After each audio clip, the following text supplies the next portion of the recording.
Halo, assalamualaikum warahmatullahi wabarakatuh, saudara-saudara. Jumpa kembali dengan saya Ki Arya Lodra dari Padepokan Bumi Singalodra Indramayu.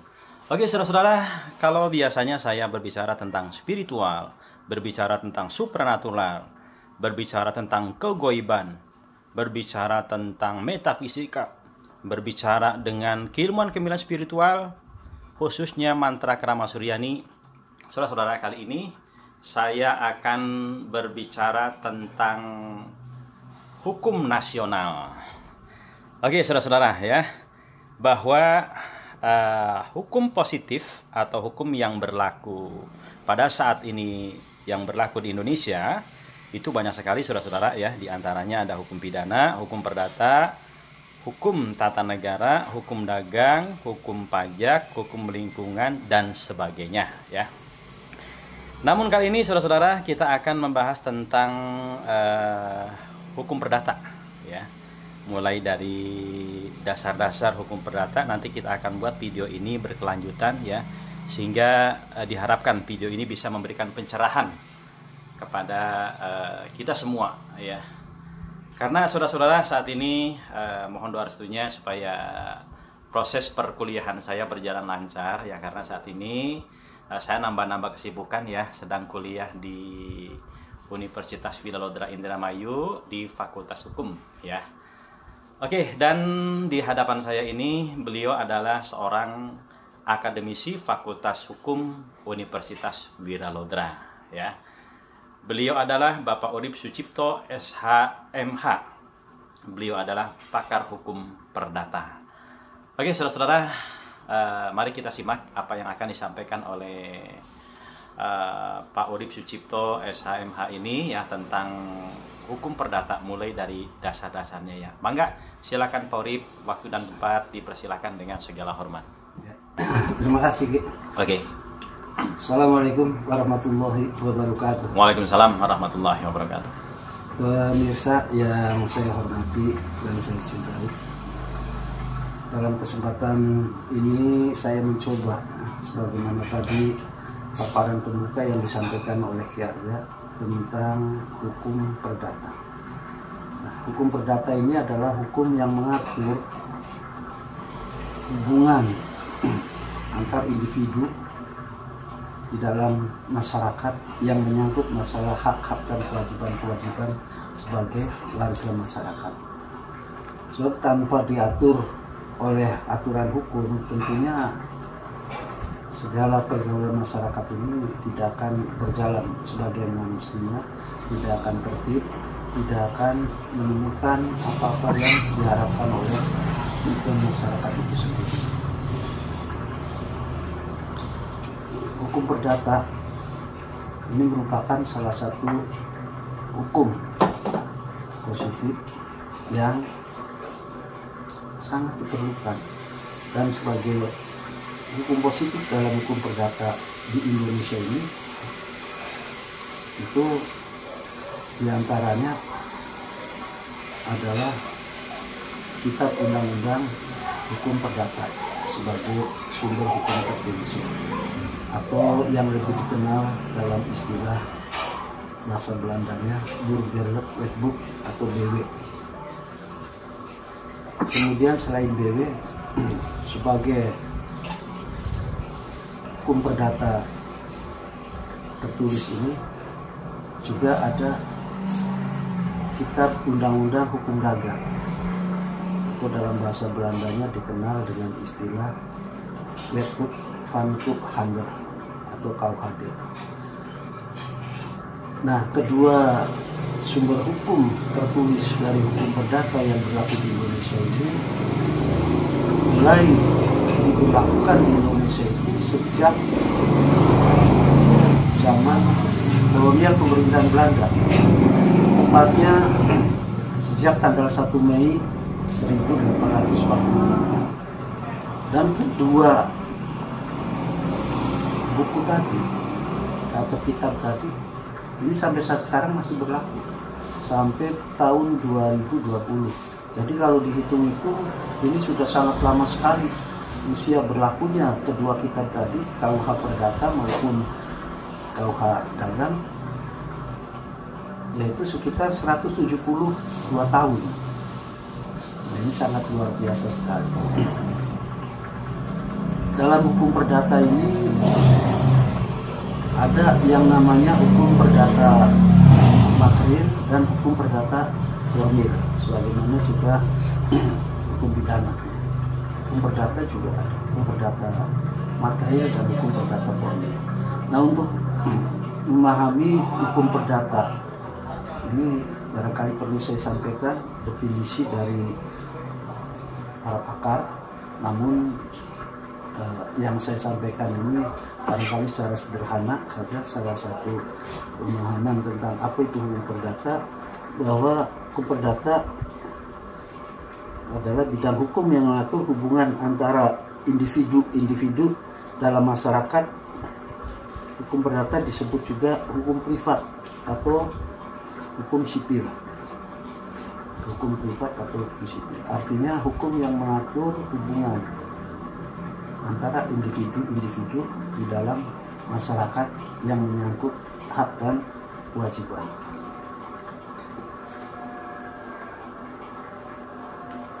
Dalam hukum perdata yang mengatur hubungan antara individu dalam masyarakat tadi dikenal juga dengan istilah perjanjian. Nah, menurut pendapat para ahli juga, ini perjanjian adalah perbuatan hukum antara satu pihak atau lebih yang saling mengikatkan dirinya kepada pihak lain. Nah, ini adalah perjanjian. Jadi saling mengikatkan diri. Perjanjian yang dibuat tersebut akan melahirkan perikatan. Jadi setiap perjanjian akan melahirkan perikatan. Saya lebih suka memakai istilah transaksi untuk perjanjian. Sebab di kalangan masyarakat ketika ada istilah perjanjian itu dalam bayangannya adalah dalam bentuknya tertulis perjanjian, padahal tidak semuanya, ya. Beda dengan transaksi. Salah satu contoh, ya, ada perjanjian jual beli misalnya. Nah, yang diperjualbelikan ikan di pasar, ya. Ini kalau dalam istilah baku hukum perdata itu namanya perjanjian jual beli. Padahal di sana perjanjian ini bukan perjanjian yang tertulis seperti jual beli ikan di pasar. Itulah sebabnya saya lebih cenderung memakai istilah transaksi, ya. Artinya kalau transaksi jual beli itu bisa jual beli ikan, jual beli kendaraan, jual beli rumah dan sebagainya. Ada perjanjian dalam bentuk tertulis, ya, dalam bentuk tertulis. Biasanya itu dipakai dengan istilah kontrak, ya. Kontrak ini biasanya perjanjian yang dikenal dalam lapangan bisnis. Di sana setiap perjanjian harus dibuat secara tertulis sehingga bisa dikatakan bahwa yang namanya kontrak itu adalah perjanjian yang dibuat secara tertulis. Jadi itu yang membedakan antara perjanjian secara tertulis tadi dengan transaksi. Jadi dalam lingkungan masyarakat, ya, ini dalam kaitan dengan hukum perdata tadi banyak sekali transaksi-transaksi yang terjadi. Ketika seorang memiliki sebuah rumah yang rumah tadi ingin disewakan kepada pihak lain karena tidak ditempati sendiri, nah itu juga terjadi transaksi sewa menyewa. Ketika rumah tadi mau dijual, itu juga terjadi transaksi jual beli. Nah, dalam transaksi-transaksi tadi tentunya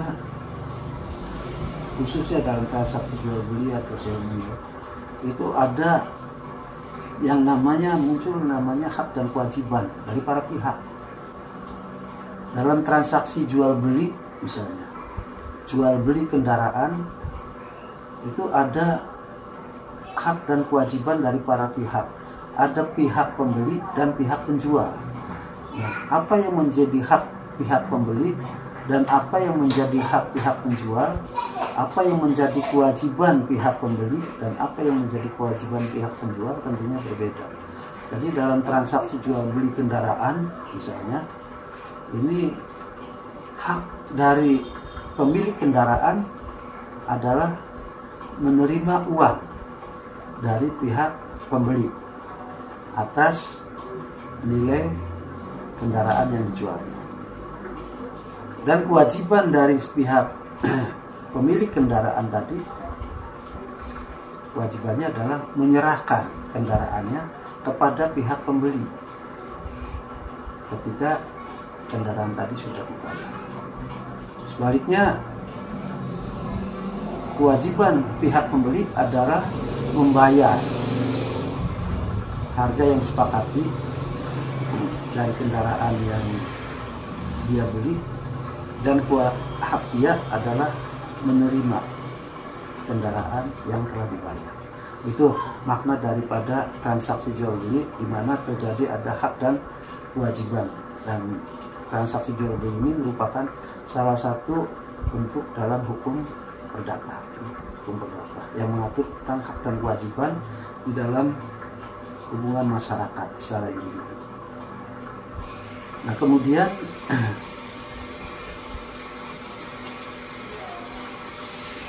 yang tadi saya sampaikan bahwa perjanjian ini akan melahirkan perikatan. Kalau tadi perjanjian adalah perbuatan hukum antara satu pihak atau lebih, yang saling mengikatkan dirinya kepada satu pihak atau lebih. Kalau perikatan ini bukan perbuatan hukum, tapi perikatan adalah hubungan hukum.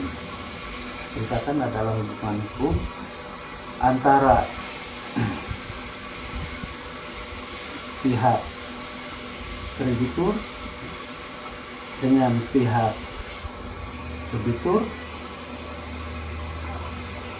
kreditur dengan debitur, di mana pihak kreditur itu berhak dan pihak debitur itu berkewajiban atas suatu prestasi. Jadi hubungan hukum antara pihak debitur dan kreditur dan debitur, di mana pihak kreditur berhak dan pihak debitur berkewajiban atas suatu prestasi. Nah, dalam hukum perdata ini prestasi itu bisa berupa menyerahkan sesuatu, mengerjakan sesuatu, atau tidak berbuat sesuatu. Contohnya misalnya ketika dalam ikatan atas suatu prestasi mengerjakan sesuatu, seseorang memesan lukisan foto dirinya. Ini tentunya terjadi perikatan di mana pihak debitur itu harus mengerjakan apa yang diminta oleh kreditur setelah disepakati uang jasa antara si pihak pemesan dengan yang mengerjakan. Itu yang dimaksud mengerjakan sesuatu. Jadi itu salah satu contoh dari perikatan. Nah, perikatan ini bisa timbul karena perjanjian seperti tadi. Perjanjian jual beli akan menimbulkan perikatan di mana pihak kreditur berhak dan debitur berkewajiban atas suatu prestasi.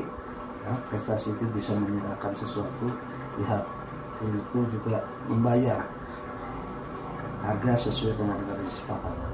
Itu perjanjian ikatan itu bisa timbul karena perjanjian. Nah, itu tadi.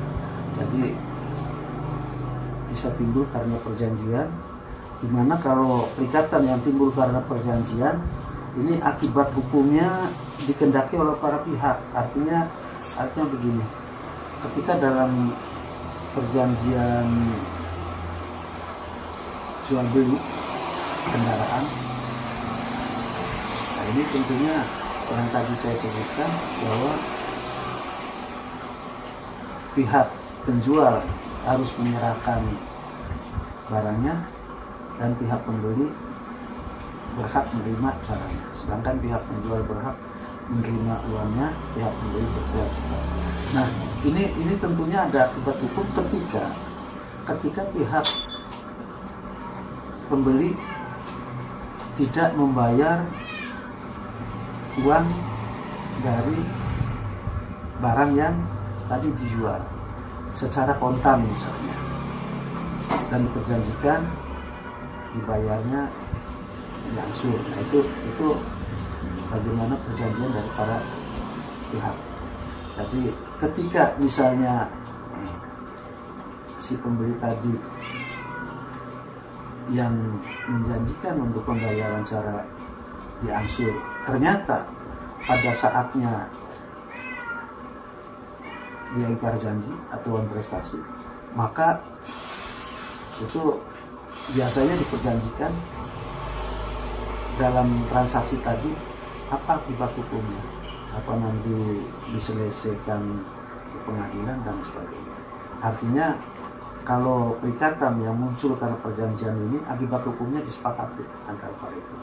Ada lagi perikatan yang timbul karena undang-undang. Nah, ini akibat hukumnya tidak dikehendaki oleh para pihak. Contohnya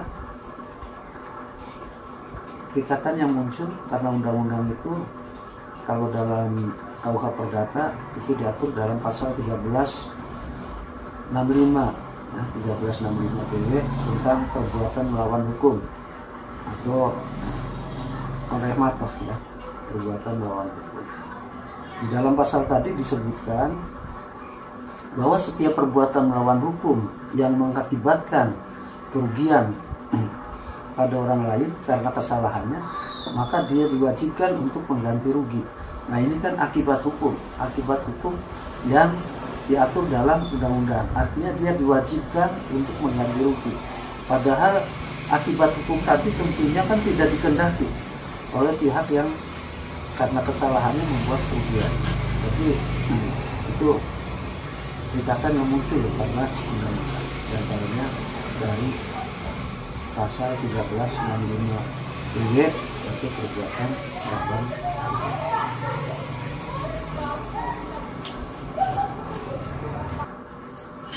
Oke, para pemirsa yang saya hormati, demikian sedikit paparan tentang pengenalan hukum perdata yang tadi saya sampaikan. Mohon maaf atas segala kekurangannya. Terima kasih atas segala perhatiannya. Sampai ketemu nanti pada episode berikutnya.